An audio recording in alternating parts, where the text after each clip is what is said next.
ছাত্র অবস্থাটা বা আমরা যারা পরীক্ষার জন্যে প্রস্তুতি নিচ্ছি তাদেরকে সমাজ এবং প্রকৃতি দুই দিক দিয়েই খুব কঠিন পরিস্থিতির সম্মুখীন করে দেয়।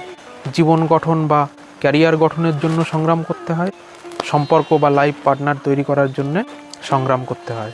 দুটো ক্ষেত্রেই সফলতা পেতে গেলে 100% কনসেন্ট্রেশন দিতে হবে। একটা দিকে যদি কনসেন্ট্রেশন দিতে যাই তাহলে অন্য দিকটা হাতছাড়া হয়ে যাবে।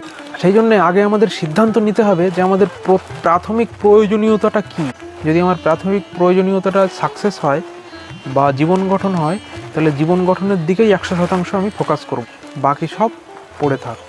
আর যদি মনে হয় যে না, সম্পর্ক তৈরি করা বা লাইফ পার্টনার তৈরি করাটাই আমার কাছে প্রাথমিক, তো সেই ক্ষেত্রে সম্পর্কের দিকে 100% মনোযোগ দিতে হবে, ক্যারিয়ার যা হয় হোক। কিন্তু দুটোকে নিয়ে ব্যালেন্স করে চলাটা খুব মুশকিল, যে না এদিকে সাকসেস হয় না ওদিকে সম্পর্ক টিকে থাকে।